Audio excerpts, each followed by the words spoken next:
네. 자, 여러분 안녕하세요. 네, HLB 말씀을 드립니다. 주 초반에 약보합선 정도로 마무리가 됐습니다.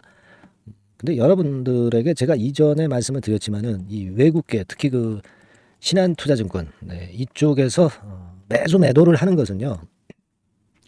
우리가 이거에 민감할 필요가 전혀 없다 이렇게 말씀을 드렸습니다. 얘네들은 지금 사실 그 단기적인 매수를 하고 단기적인 매도를 하고 프로그램을 가지고 이제 매수 매도 정도 하는 그런 정도의 모습이 보인다 이렇게 말씀을 좀 드렸지 않습니까?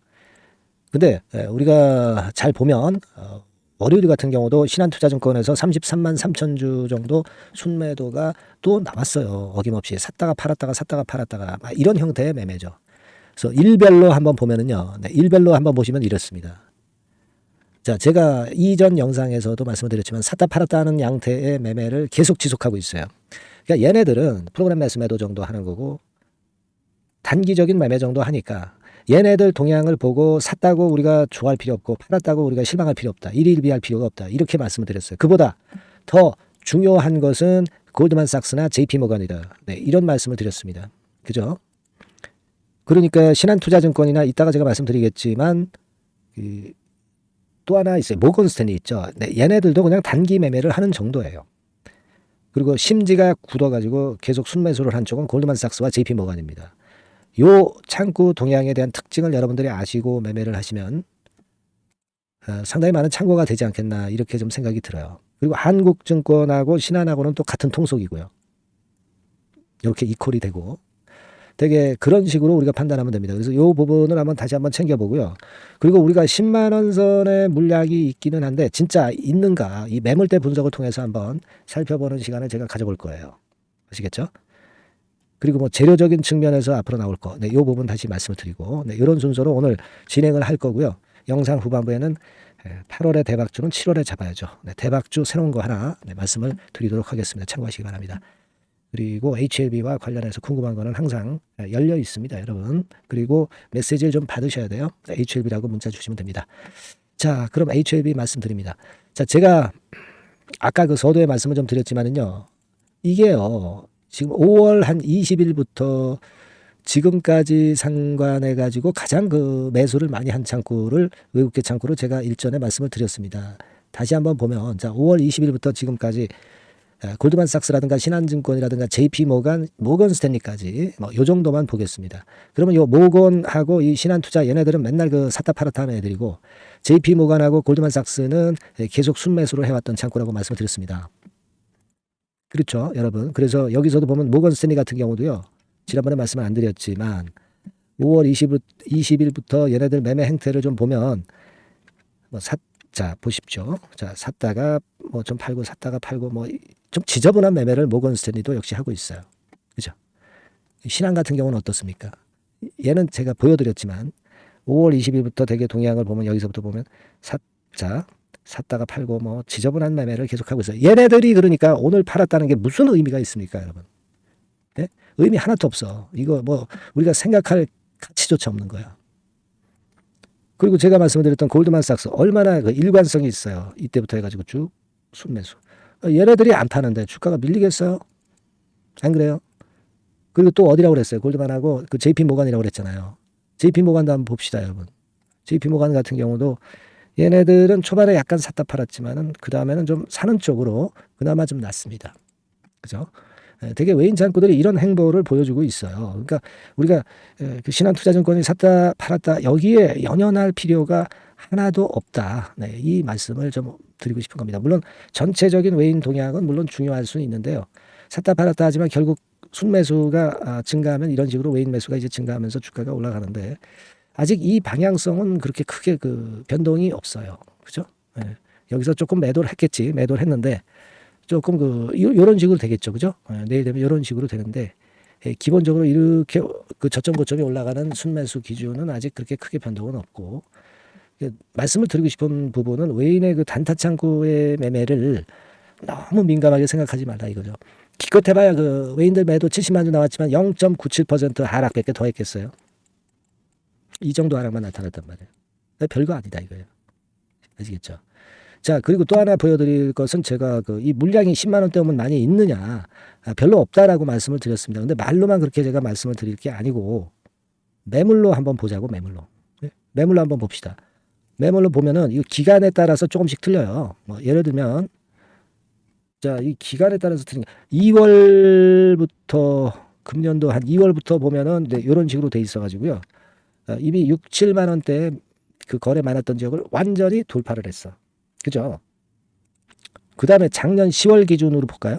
작년 10월 기준. 이렇게 보면은 작년 10월 기준으로도 이 5, 6만 원대의 이 매물대를 돌파를 이미 했죠. 했습니다. 그죠? 네, 했습니다. 그리고 5월 정도부터 금년도 5월 정도부터 볼까요? 금년도 5월 정도부터 보면은 뭐 5만 원 선의 매물대를 돌파를 했어요. 지금 가만히 보니까 작년 10월부터 보나 금년 2월부터 보나 금년 5월부터 보나 매물이 있는 층은 완전히 돌파를 해버렸다 이거예요. 굉장히 가볍다는 거죠. 그러니까 위로 올라갈 때 차익 매물 정도만 소화를 하면 위쪽에 물린 매물은 별로 없으니까 순항을 계속할 수 있다는 얘기예요. 지금 물량대로 봐가지고 이 부분이 제일 우리가 지금 현재 긍정적으로 볼 수 있는 요인이라는 걸 말씀을 좀 드리고 싶은 거예요. 지금 이 위쪽에 사실 별 물량이 없어요. 없습니다. 그러니까 제가 볼 때는 막 클래스 2로 결정이 된다. 이런 정도의 악재만 나오지 않으면 순항이다 이런 얘기죠. 근데 이 클래스 2가 나오겠어요 지금? 응? 말이 안 되잖아요. 그러니까 주가가 이렇게 쉽게 안 밀리고 가는 거 아니겠습니까? 그 부분을 생각하시라 이런 얘기입니다. 아시겠죠? 그리고 제가 그 말씀을 드렸지만은 이제 국내 쪽에서 이제 품목 허가 신청을 할 겁니다. 리보캄넬리주맙에 대해서 승인을 획득을 FDA에서 하면 그죠? 그래서 이걸 이제 팔 수 있단 말이에요. HLB 제약에서 팔죠. 이 재료가 이제 뭐 품목 허가 신청했다. 뭐 이 재료가 나올 수 있습니다, 여러분. 이 재료가 나올 수 있다. 그리고 이제 무엇보다도 지금은 이제 뭐가 바로 나오냐면 적응증을 확장한다. 제가 리보세라닌 물질과 관련해서 여러 가지 판로가 있다는 거를 분명히 지난 이전에 말씀을 드렸고 그 이전에도 여러 번 말씀을 드려서 여러분들이 잘 알고 계실 거예요. 그죠? 그 파이프라인 보여드리면서 자 요거잖아요. 지금 여기에도 안 나와 있는 게 많습니다. 리보세라닌 물질과 관련해서 지금 관련된 임상들이 적응증 확장되는 임상들이 이렇게 많아요. 여기도 안 나타난 것도 있어요. 이런 것들에 대한 재료가 불쏘시개로 이제 터져 나온단 말이에요. 물론 이런 재료가 나왔을 때 주가가 민감하게 움직이면 좋은데 민감하지 않을 때는 우리가 다시 한번 민감도 테스트를 하면서 그때 상황 판단을 해 가는 게 좋습니다. 근데 여하튼 이 적응증 확장권 그죠? 그겁니다. 그리고 제가 뭐 누차 강조를 드렸지만은 이거 유럽에서 리보세라닌 허가 신청 이거 한단 말이에요. 이거 여러분 이거 해요. 지금 뭐 승인은 미국 FDA는 다른 당사이니까 그렇지 않겠어요, 여러분. 그리고 외자 유치 3천억 이거 제가 기사로 지금 그 예전 기사를 그대로 찾아가지고 말씀드리고 있지 않습니까?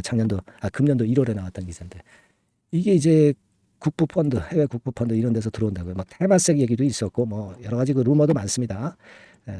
돈 엄청 많은 해외 국부 펀드가 들어온단 말이에요. 근데 이게 승인 난 다음에 들어오기 전보다 승인 전에 들어올 가능성이 높아요. 지금 다른 당사이기 때문에. 왜 승인 후는 아주 비싸게 들어와야 되잖아요. 얘네들이 해외 자금들이 FI 재무적 투자자들이 늦게 들어오면은 얘네들이 비싸게 주고 사야지. 주가는 이제 올라 있을 거니까 승인을 바로 목전에 두고 있는 상황에서는 그 허가가 결정되는 그 즈음에서는 그러니까 지금이 싸다는 얘기죠. 그러니까 얘네들이 미리 들어온단 말이에요.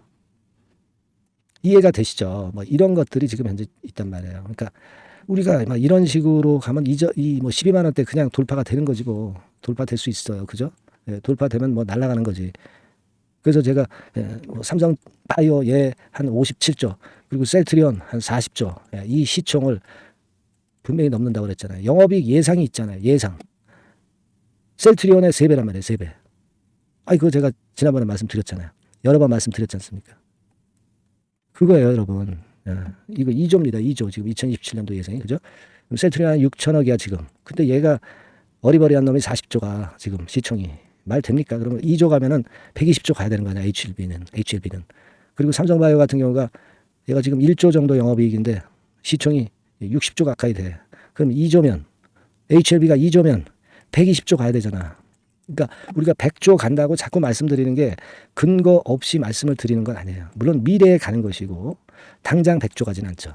그리고 100조 못 갈 수도 있어요. 근데 우리가 이런 꿈이 있는 종목이기 때문에 주가가 더 오른다 이거지 지금 이제 겨우 시총이 얼마야? 이제 겨우 그 12조 아니에요. 12조. 100조까지 가면 한 8배 더 터져야 돼. 8배면 주가로 따지면 70만 원대. 여러분 이런 우리가 꿈 못 가집니까? 꿈이라는 게 꼭 실현돼야 꿈인가요? 꿈을 꾸자 이거예요.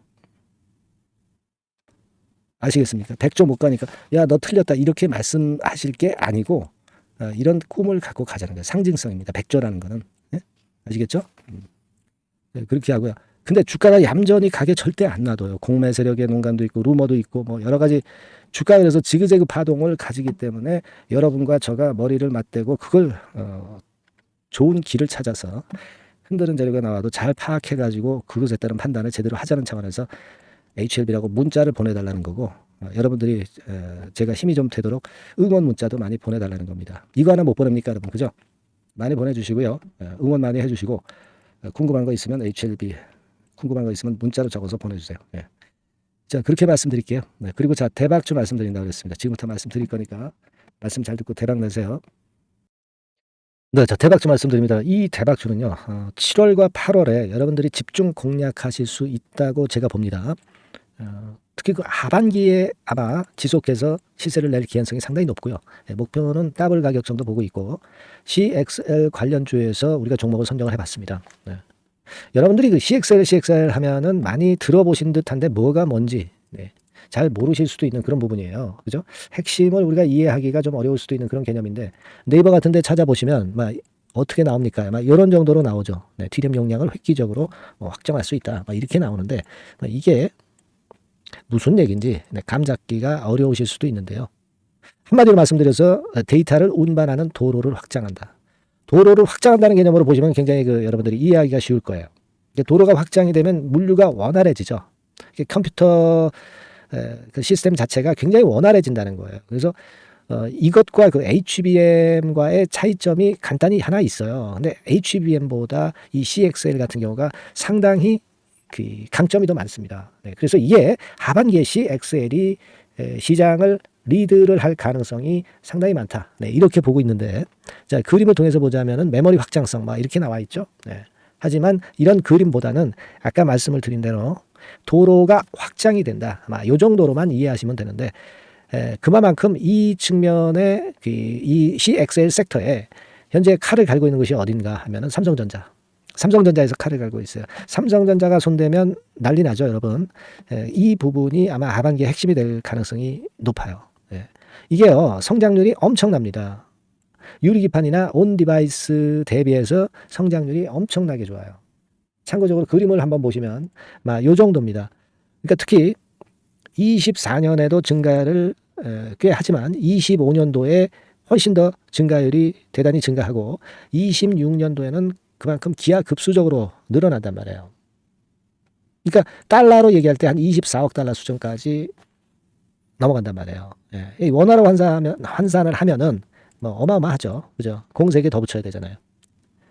그 정도 규모가 된단 말이에요. 그래서 매력적인데 HBM보다도 강점은 뭐냐면은 여기 나와 있지만 CXL은 고성능 메모리이면서 확장성까지 무기를 갖고 있다는 얘기죠.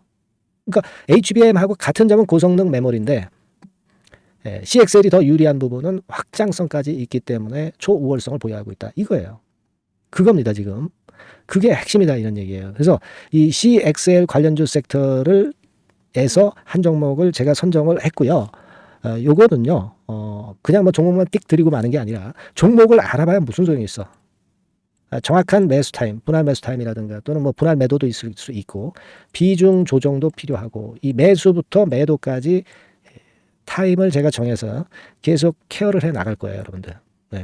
아시겠죠? 그러니까 요번에 요거 CXL 관련주를 좀 잡으셔서 하반기에 한번 크게 대박 좀 한번 내봤으면 좋겠습니다. 그래서 요거 원하시는 분들은 간단합니다. 그냥 대박 이렇게 문자를 주시면 제가 최선을 다해서 끝까지 케어해서 더블 이상의 가격으로 제가 보답을 드리도록 할게요. 아시겠죠? 요번에 이 대여를 한번 잡아봅시다. 대박 이렇게 문자를 꼭 주세요. 감사합니다.